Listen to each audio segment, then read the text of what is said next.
Welcome to I Know a Guy Bicycles, hanging out with the Guy series. Hi, I'm Justin, the Guy. So today we're going to dive into this possibly a gym, a diamond in the rough, what you may call it.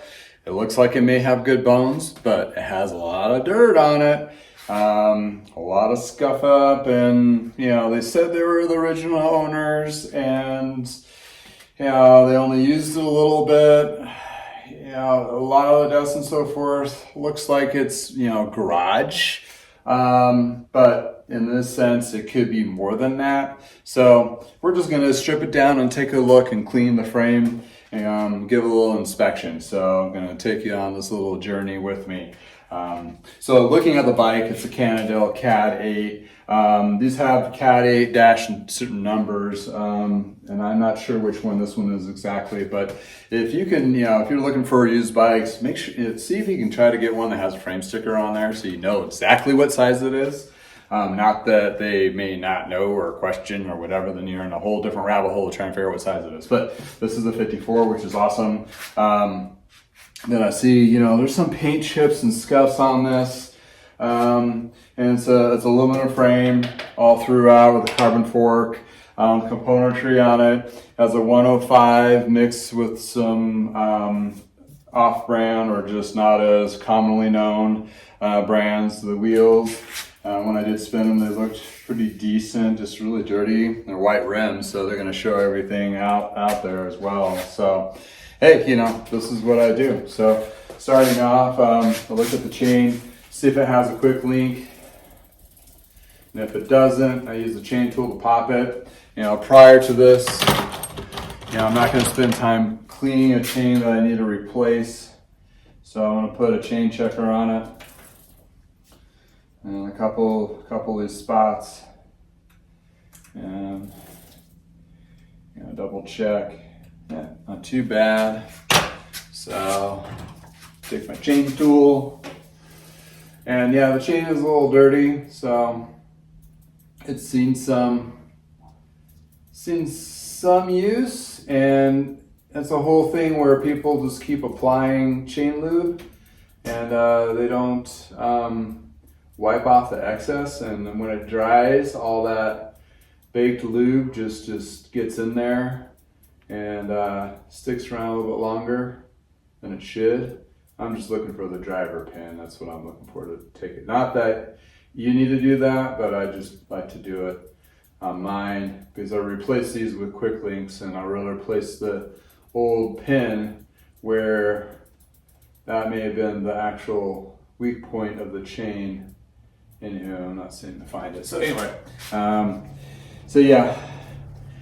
tear this thing down.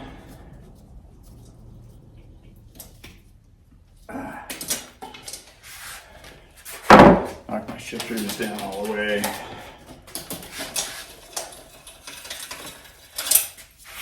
Got my basket swept.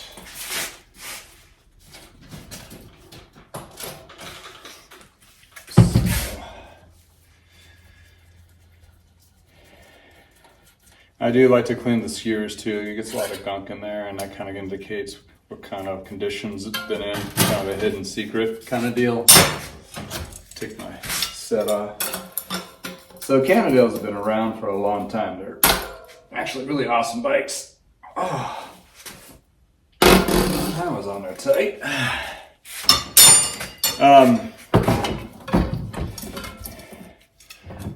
And a lot of them were being made in the United States for a long time. There was a parent company. A lot of these companies have been bought and sold over the years. So, but they've done some innovations with this particular brand, and they kept on moving it forward, which was awesome.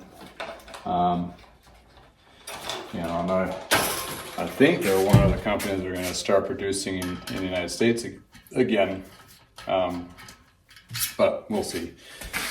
They announce stuff like that to get a good hype, and sometimes that boosts sales, and they realize they just can't do it.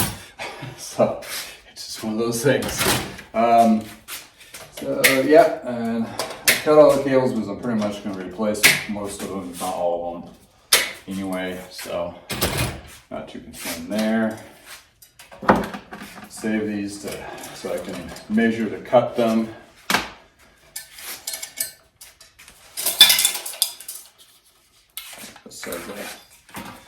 within undercarriage cable guide. I'll take a moment here and get all these cables off.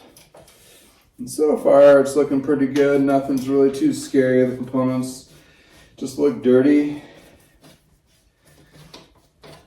more than anything. And on the jockey pulleys on the derailleur, I like to scrape off this excess gunk,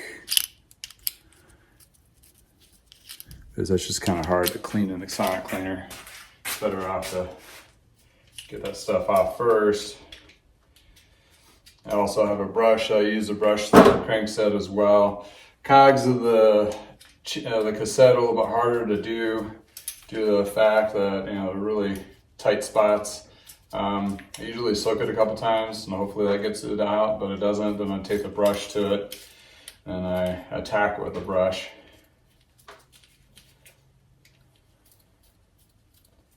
Get that, oh, some of the stuff is really caked on there. There we go. Oh shit, a lot smoother once that's all cleaned up. Go ahead and get my brakes taken off.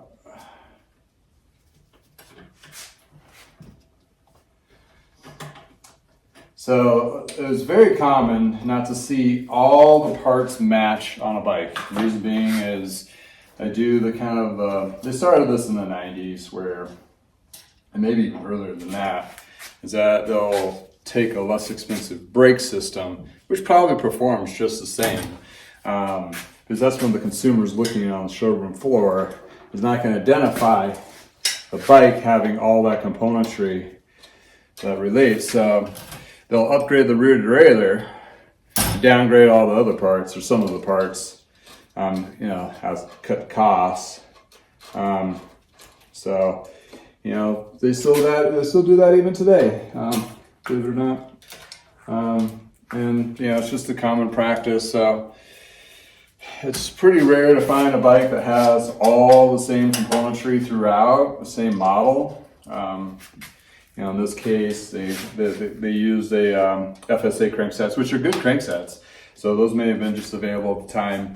And a lot of the brakes are usually switched over to the Tektro, which is, they work really well. I mean, I'm not going to downplay them all. They just probably cost them a little bit less. And, or they may not have been available at the time, kind of thing. So, here's a trick. Here's an insight. This cable's all has rust on it, so that means it's seen a lot of outside water. So, cables don't usually rust like that. If you're just riding it and you're putting it away, they rusted when they've been sitting outside most of the time.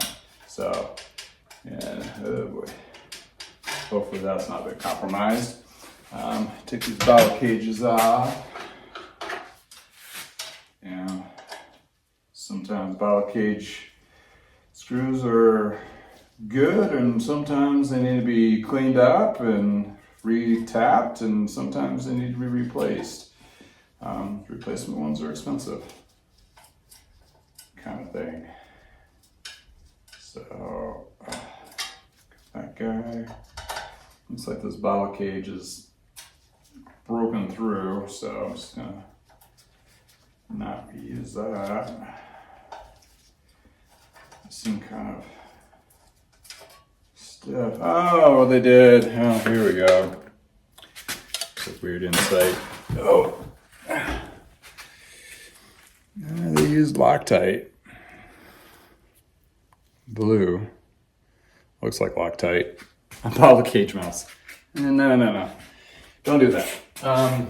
Put some grease on it. You don't want these things to seize in there. If that seizes in there and it causes that mount that's in the frame to break free from the frame, because those are crimped in, it's a world of hurt. So I'm gonna, since I know that now, I'm gonna really be due diligent on these other two, and make sure I take it easy and not force anything. Okay, they seem a little bit looser, smoother, come out. Yeah. You don't really want to be using Loctite on anything on your bike. like. So let the pros apply that. But that is not a manufacturing deal. That somebody did that. They didn't want those things loosening up. Knew they had a problem loosening up, which a little bit of grease holds it in better. So kind of weird. Anyway, get this front derailleur off.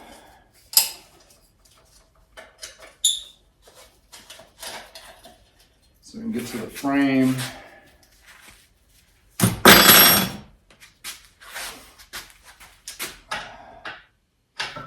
Pedals, pedal forward. These don't have a clamp on the mounts here, so you have to use the big old Allen on the backside, and pedaling forward loosens it up. And luckily I don't have to apply a whole bunch of pressure on that one. So these were fortunately not tied on too tight. Enough to keep them in place, but not horrible to some people.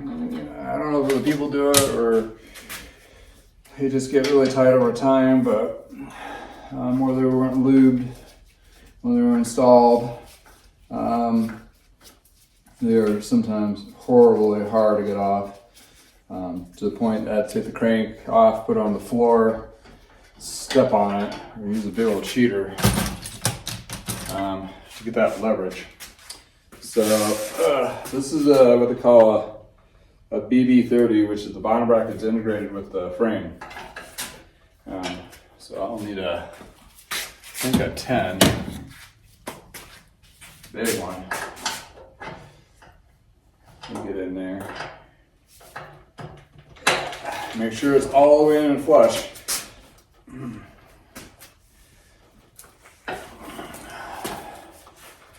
And once it breaks free, then it's going to get tight again because it has a self-extracting. It's self-extracting, so it'll come out. Another thing about these guys, you got to be careful when the parts all fall out, where they go back. We have what they call a wave washer that goes on the non-dry side, which is wavy. That gets clean. And sometimes we'll have other spacers come out there. So there you go. It's a through axle, and the bearings go right up against this, and the bearings are press fit into the frame. So you want to see if these are smooth, which I'm lucky they are. Okay. Yeah, that would have been an expense, and that's hard to tell if they've been compromised. Get this computer off. As now we're on to cleaning the frame. I'm not sure where that goes to. Figure that out. All right. Reload this.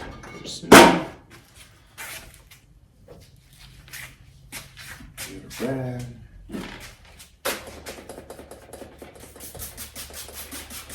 This is Purple Power diluted. And this is my first phase of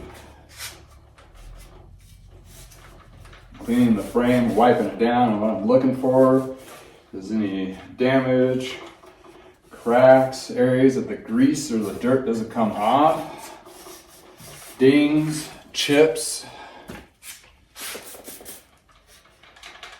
compromised little areas like derailleur hangers.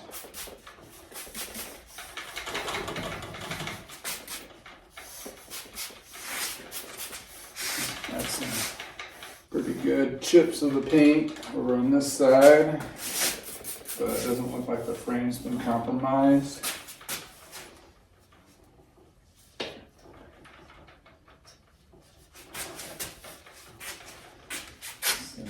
So far so good.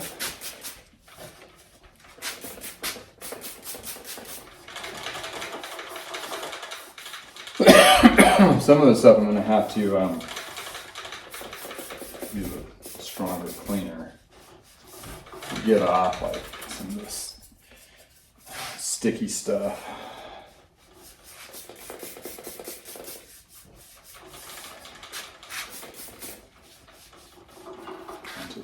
works